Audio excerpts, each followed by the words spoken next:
Hey everybody, welcome back to CAF's Heroes of Sport. My name is Bob Babbitt, co-founder of the Challenged Athletes Foundation. Every week we get to meet one of our amazing challenged athletes from around the world. This week we get to chat with Mr. Matthew Russell, who is a wheelchair football player and was born with polio and has been playing adaptive sport really for his whole life. Matthew, how are you? I'm good, thank you. How are you? Good, and also program specialist over at Ability 360, Mr. Nick Pryor. How you doing, Nick? Pretty good. First of all, thanks for taking time. And Matthew, talk about growing up. And I look at the list of sports here from sit volleyball, wheelchair racing, basketball, fencing, boxing. But you've been a bodybuilding coach. Sport is something very important to you, correct? Yep. What is it about sport that means so much to you? Actually, sports is like a good life. Make my life is a good life, and all the time I like to everything I can do it. Best things I can do.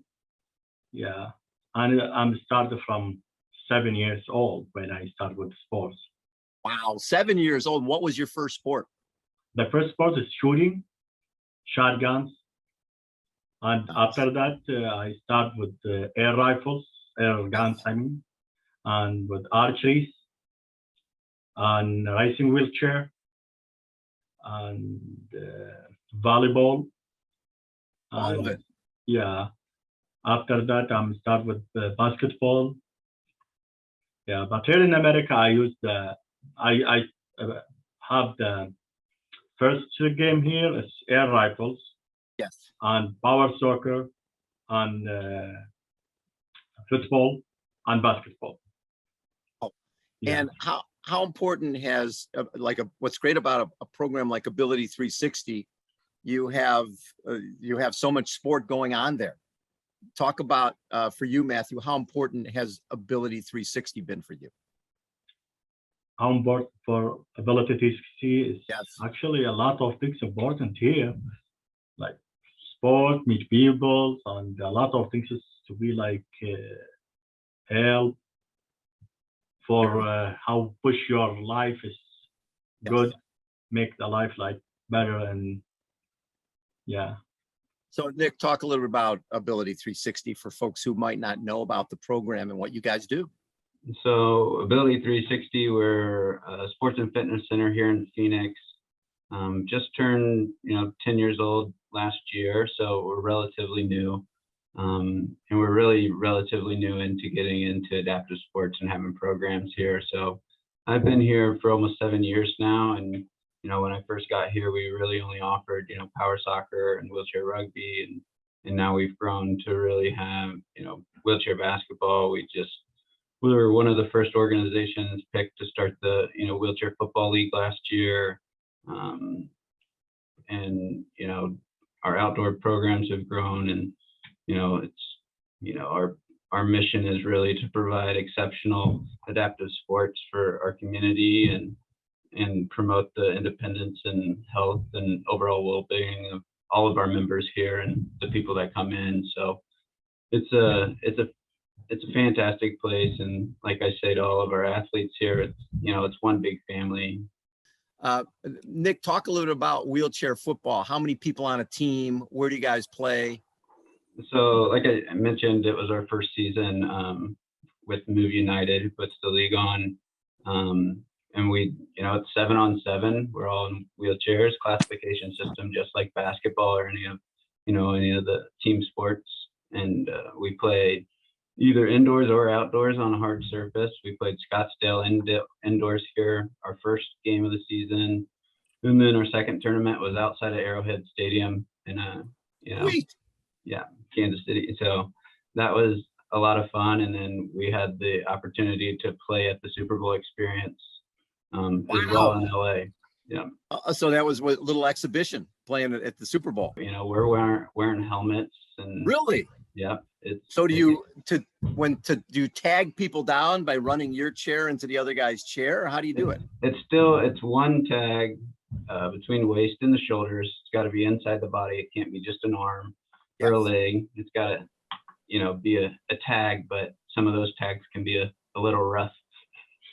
No autopsy, no foul. Yeah. Yeah. Matthew, you want to demonstrate and hit Nick for us? He does that enough in practice. I bet he does. Yeah. What position, Matthew, do you play? What position?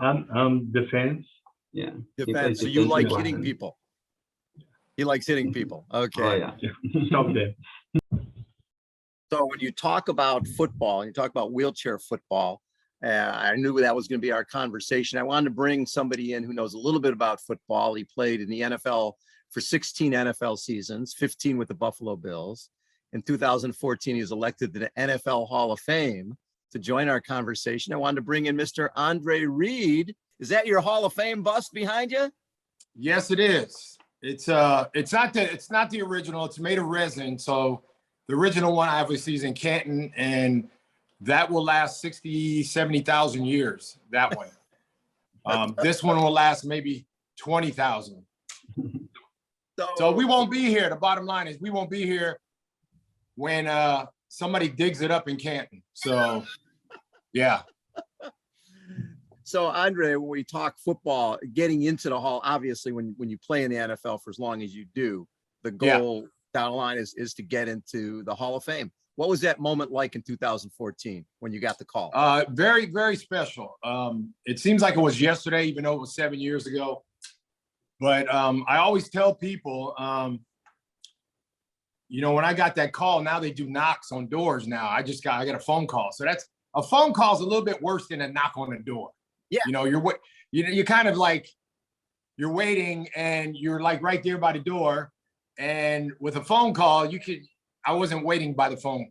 I just was, whatever. So it was like, it was hard to explain. Yes. And I think, people start off in their careers and they have a goal in life and they have something that they want to do. Obviously, the Hall of Fame is the pinnacle of our sport, and winning Super Bowls and doing all that, that's, very paramount to becoming a Hall of Famer. But, you never do things without other people, and people around me made me better, and they held me accountable for what I did on the field. And then again, I held everybody else accountable for what I did. So all the people that touched me throughout my life, all the way from when I started in Pop Warner to my last play in the league, those people were a part of this bust, and the one in Canton, because they either inspired me, they kept me going. They knew that a lot of times all things ain't going to work out all the time, but you got to keep keep focused. You got to have the blinders on like the horse does when it's running, and not look to the sides and always go forward. And, you're working hard and all that kind of stuff, but it's really the people around you that are the biggest influence in your life and to what you want to be and what you become. And my teammates, I got 7 other Hall of Famers that were teammates of mine. If you saw me as a 15-year-old kid and somebody said, one day you're going to be a Hall of Famer in the NFL and you're going to do this and you're going to do that, obviously I would have been like, yeah, that's not going to happen. So those people were so important. My family, I don't get to the Hall of Fame without those people. And they are still friends of mine. A lot of my teammates and a lot of players in the league I played against are still friends of mine. And we reminisce about a lot of things and a lot of different games we played. But inevitably, it's the people. You don't build a house without starting on a foundation. So they were my foundation. And it was up to me to build the house on top of the foundation. And what a thrill. Yeah. So speaking of foundation, what Nick and Matthew are working on right now is wheelchair football, which is really a brand. They did an exhibition at the Super Bowl, and it's really sort of, and Nick, you can speak to this. It's fairly new, correct? Yeah, it's the first organized, league that they've had for wheelchair football. So still getting through it, figuring out the rules and all that fun stuff. I heard you guys talking earlier. I was like, I got hit by Ronnie Lott and Steve Atwater and guys like that. I don't know about a wheelchair coming at me. So that might be a little bit different, but you know, what an inspiration, Nick, you are, and what you guys are doing, not only to bring the game of football, but to do it in that kind of manner. And it just shows that there's no limitations on anything. You can do anything you want to do if you put your mind to it, and you inspire other people. I think athletes, that's one thing that we need to realize is what we do is what we do, but it's that one person you talk to, that one person that wants your autograph, that one person that wants it. Down the line, you never know what that can mean. And, you know, that's as a Hall of Famer, not only what I did on the field, it's my obligation to be a Hall of Fame person. And I will do that until I'm not here no more. And then, you know, people talk about me, not only what I did on the field, but I want them to talk about me more what I did off the field, because that stands the test of time. So, Nick, what type of ball player is Matthew? He's one of those players that you wish you had a whole team full of them. You know, the guy that's going to show up every single day, who's going to ask a question, who wants to learn and wants to be, you know, be there. And that's, you know, the best kind of athlete, you know, you can ask for. And for Matthew, he knows that he might not be the top guy on the team, but he's gonna be there, and he's a big part of our team, and it's a big family. And yeah, you know, he got to go to LA with this awesome. last trip. Yeah, it was awesome. And you know what, Nick, there was some games where I wasn't the focal point, but I had to be in the game up here in order for us to play better, to play and win. If I wasn't in the game, my teammates would look at me and say, well, he only had 2 or 3 passes thrown to him today. Is he mad? Yeah, I'm a little mad, but I can't let that get into my play, because that gets into everybody else's play. And then they go, well, we can't count on him when we really need him. Yep. And that's just the way sports is. Sports is that kind of thing that you got your great players and they're great, but if you want to win as a whole, you got to have everybody in there, and you got to do your job, and they feed off of you. So, you know, that's the way I look at it. Yeah. Hey, so Matthew, what do you like most? You've played so many different sports. What is about football that you like? Actually, football, I like it because it's work like a family, and There you go. one goal for all of us. 7 players, but it's to be one player if we play like family. Yes. 7 players is to be one player, because one goal, we win or do best what we can do. If you not win, just enough you do something is special to teach people how can to be one person in the team. Yeah. But we 7 persons, but we stay just one, because that's it. They always say there's no I in team, right? Yeah. There's no I in team. I don't care what it is. And you win together, you lose together, but it teaches you, winning teaches you something, losing teaches you something. You know, we got athletes out there like the Bradys and the Michael Jordans, all those guys that I know, that you look at them, you said they're just born winners. Is there such a thing as a born winner? Yeah, in a way. But those guys aren't good without everybody else around them. Michael Jordan, 1-on-5 is not going to win. Mm-hmm. Tom Brady, 1 against 11 is not going to win. So those guys are the first ones probably to give credit to other guys for their team success. Exactly. Hey, so Nick, you guys have been there 10 years in terms of Ability 360. You've worked with a lot of different athletes in a lot of different sports. What is it about? It seems like wheelchair football is really catching on. What is it about the sport that your athletes seem to like? I think the big thing for me is like I grew up playing, you know, football with everybody else as an amputee. That's all I've ever played, you know, 4 years old when I lost my leg. So yeah. I grew up, played varsity football, and, you know, never got to have that again until this came around. And now I get to share it with all these athletes that may never even got to play before. And it's given them a chance to play a sport that they really love to watch and never really got to play. So, you know, really relearning everything, reteaching everything, and, you know, just seeing the smiles on these guys' faces and, you know, being a part of it, it's huge. So do you see this eventually potentially becoming a Paralympic sport? It seems like you're creating some buzz. You know, just like any adaptive sport, we'd love to see it in the Paralympics. You know, if we can find some other countries that can find some players, I'm all for it. That's very cool. Yeah. And so Matthew, what type of chair do you use for wheelchair football? The chair I use it now, like It's just a regular regular sports chair. Yeah, It's The one of regular our sports chair. program, yeah, one of our program chairs. Yeah. Yeah. So you probably could use something a little better than that. yep. What do you think, Andre? You think Well, yeah, we got that covered for you, Matthew, on behalf of CAF, the Challenge Athletes Foundation.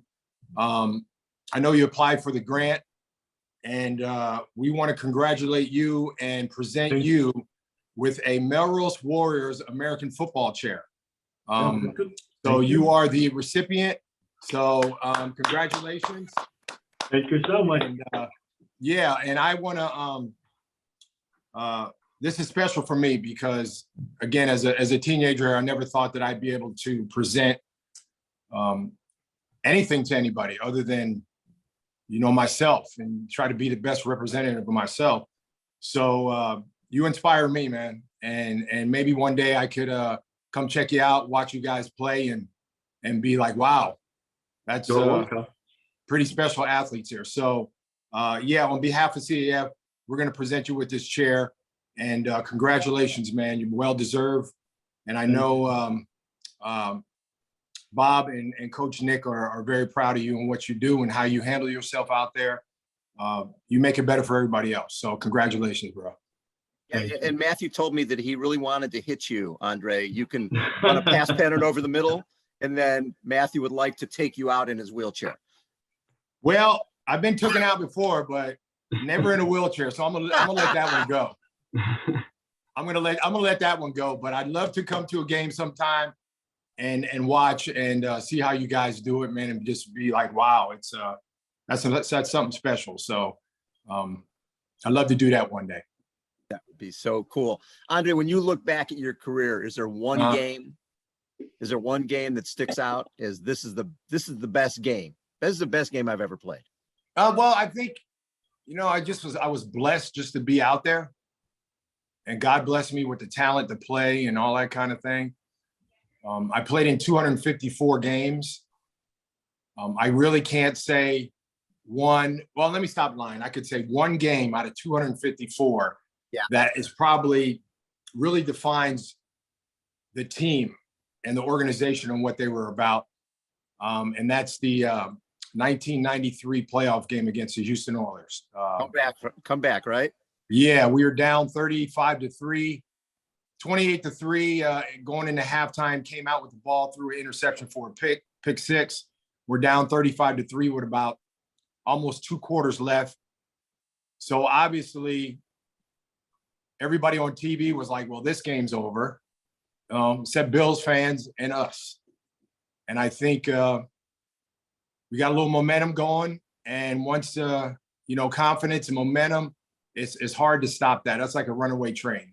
So and we came back and won 41-38. I had 3 touchdowns in 1 minute and 15 seconds. And it'll go as one of the greatest games ever played. And little old me from Allentown, Pennsylvania was a part of that and a big part of it. So, and again, we didn't do it. I didn't do it without my teammates believing. And also, when you look at, you were what, a 4th round draft pick in 1985? Yeah. I don't think people were predicting that Andre Reed was going to the Hall of Fame No, at that point. No. You know, my thought was just getting an opportunity and getting a chance to play, and maybe playing 2 or 3 years, 4 or 5 years if I get, you know, lucky. And I never thought it would turn to 17 years. So 17. It was a fabulous run. And I was, like I said, I was very blessed to compete like that for that long, and to have those players and those coaches and probably the greatest fans in sports to me in Buffalo around me. Love it. Hey, so Matthew, how big a difference is this new chair going to make for you? Actually, it's be best because a lot of things has changed with them. Yeah.